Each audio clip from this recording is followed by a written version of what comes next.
مين الكبار؟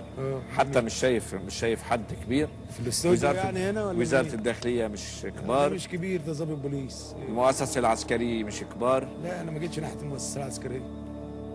ليش؟ هاجي ناحيتها في ايه؟ كان في اتهام مبطن للمؤسسة العسكرية قبل هذه الحلقة. لا قبل هذه الحلقة بأنها لا انا ما اتهمتش القوات المسلحة. ليش فت على السجن؟ لكن بس سؤال، لماذا دخلت السجن؟ مش لأنك اتهمت المؤسسة العسكرية والبيانات التي صدرت عن عائلة الرئيس السادات الله يرحمه ما كانت هي تتبرأ منك لأنك لا دقيت بالمؤسسة العسكرية؟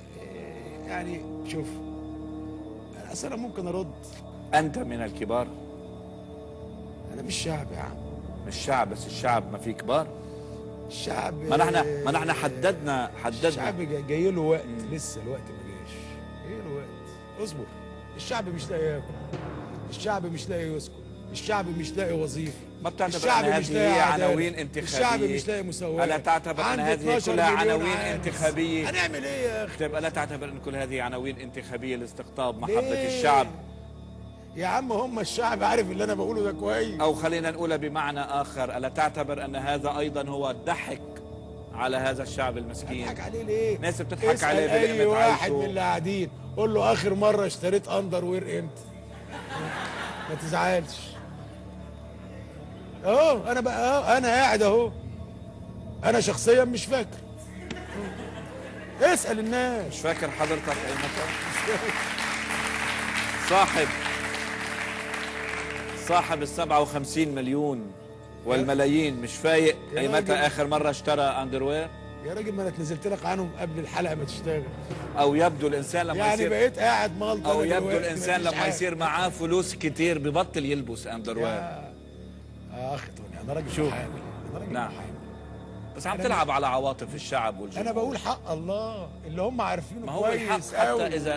اذا قيل باماكن محدده لا يكون حق، لا يكون حق. في مجلس الشعب بقول، في لو قاعد مع نفسي بقوله، لو قاعد مع اخواتي واولادي ماذا لو لم تنتخب الى دوره ثالثه؟ انا داخل اخدم. طيب ماذا لو لم ينتخبك الشعب المصري؟ شو بيكون شعورك؟ انك كشفت ايه؟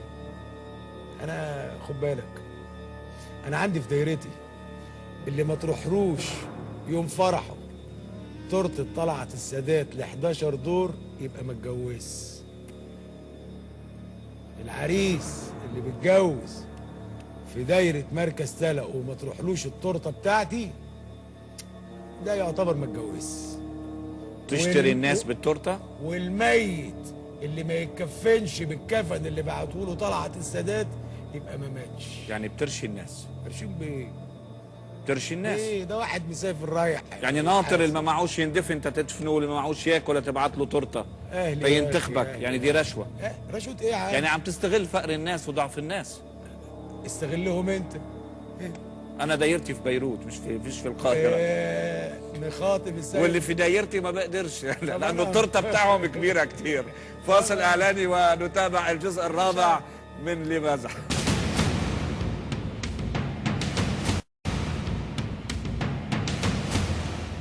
يبدو شعبنا العربي بحب هذه التصاريح الرنانة، يعني بحب اللهجة العالية والخطاب القاسي والتحدي.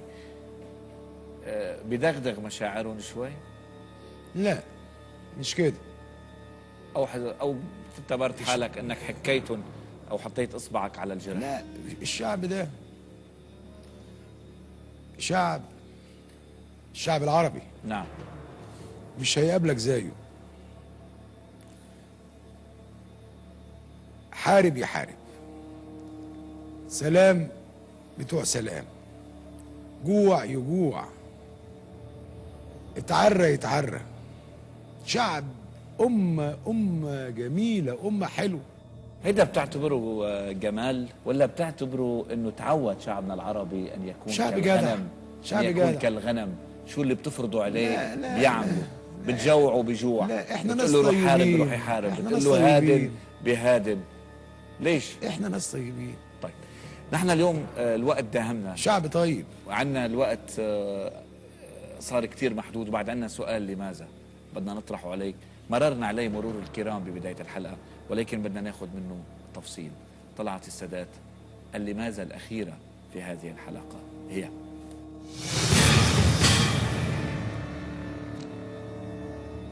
لماذا أنت متهم بالتطبيع مع إسرائيل؟ انا لا عمري رحت اسرائيل ولا اعرف حد في اسرائيل ولا عندي موكلين اسرائيليين ولا في ادنى علاقه بيني وبين اسرائيل، غير ان الرئيس السادات رحمه الله عليه عمل السلام. فامك من السادات عمل السلام. إذا كنت أنت شخصيا لم تذهب إلى إسرائيل، هناك بعض أفراد عائلتك في زاروا إسرائيل. ما يروح انا اعمل له ايه؟ مين من أفراد عائلتك؟ في من اخواتي طلعوا مع الدوله، مع الدوله، مش بشكل الشباب والرياضه طلعوا في نعم. طلع. لكن انا علاقتي ايه؟ طيب يعني انا ليا اخويا مليونير، اخويا هيجي يديني؟ هيفرق؟ طيب. ما بيفرقش. ما في بزنس بينكم وبين ماليش انا في البيزنس، انا راجل قانون، كلمني في القانون. أخوتك؟ لا انا ماليش في البيزنس. طيب. هل صحيح أنك أبرقت إلى شارون معزيا بضحايا بين هلالين طابة؟ طب ايه؟ الإسرائيليين اللي لما قتلوا فجروا بطابة. فندق طابة؟ نعم نعم. اما تفجر نعم، فندق نعم، طابة؟ نعم. وانا عزيت في المصريين لما عزي في الاسرائيليين؟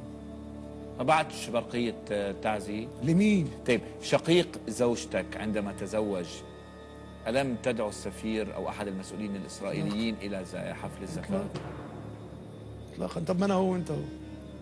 ألا تشارك بمناسبات؟ اطلاقا ما حصلتش. لكن مره في الذكرى السنويه بتاع الرئيس السادات نعم. سنه 96 تدعي عيون بذكرى كمان؟ مش بدعيهم، هو الراجل جه لوحده، السفير الاسرائيلي جه يقول تعيشوا وتفتكروا. اقول له ايه؟ اقول له ايه؟ أنت اليوم موافق على ما فعله الرئيس السادات في كامب ديفيد؟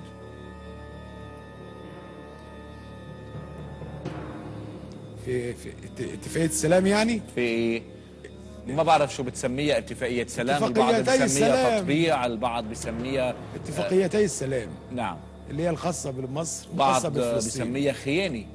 لا عيب، لا ده لفظ يعني عيب ما يتقالش. دايما عم نحطهم حسب الرأي المقسوم عيب. المنقسم. يعني اليوم في حدا اعتبر انه السادات خان الأمة العربية عندما هادن إسرائيل، البعض بيعتبر انه السادات هو بطل من أبطال الأمة العربية عندما أنقذ مصر وأنقذ الأمة العربية. وأنقذ الأمة العربية. هناك وجهات نظر متعددة. أنت اليوم مع ما فعله أنور السادات؟ انا مع الملك عبد الله ملك المملكه العربيه السعوديه اللي اطلق مبادره الصلح، وانتوا اقرتوها في بيروت. نعم. في مؤتمر بيروت وبصمتوا بالعشرة عليها. نحن ببيروت بصمنا بالعشرة بالدم لما نتخلى عن شبر من أرض لبنان. ده المبادره بتاعت الملك عبد الله نعم. اعلنت من بيروت. ماذا نفذ منها؟ ماذا نفذ؟ كانت مشروطة. الا ماذا يكفي نفذ الملك منها؟ عبد الله كانت أن يعلن. مشروطة. ماذا نفذ منها؟ مشروطه بايه؟ كانت مشروطة، لم تكن مبادرة. يعني ما بدي قارن مبادرة بيروت بما قد تم بكامب ديفيد أو بمعاهدتي السلام، لأنه لكل وحدة حيثية تختلف عن الأخرى. المهم هو لو اليوم حضرتك عم بتقيم ما قام به الرئيس السادات، ليش عم تبرم على تبرير؟ أنت مع ما قام به الرئيس السادات أو ضد ما قام به الرئيس السادات؟ الرئيس السادات لما عمل السلام، جواب مع لما أو عمل ضد؟ السلام، ما انا هقول لك، بس عملوا بدم المصريين. صحيح، احنا بدمنا، احنا صحيح. بالشهداء بتوعنا. صحيح. احنا اللي عبدنا ورصفنا طريق السلام. صحيح. وللاسف وأنتم من دفع النهاردة الدم عن انتوا اللي معظم، بتستفيدوا منه. وأنتم من دفع الدم عن معظم الدول العربية. الله، هي دي الحقيقة. تماما وما كما هي خدناش الحال حاجة. في لبنان اليوم. وما خدناش ندفع حاجة. الدم عن معظم الدول العربية. ولكن السؤال، هل أنت موافق أنا على مع ما السلام. قام به؟ أنا مع السلام. موافق على أنا ما قام به أو أنا لست موافق؟ طبعا موافق على السلام. طبعا موافق. طبعا موافق على السلام. ليش أخذت معك هالقد جدل؟ لان عاوز اوضح لك، هي عاوز الناس تبقى فاهمه احنا دعاة سلام.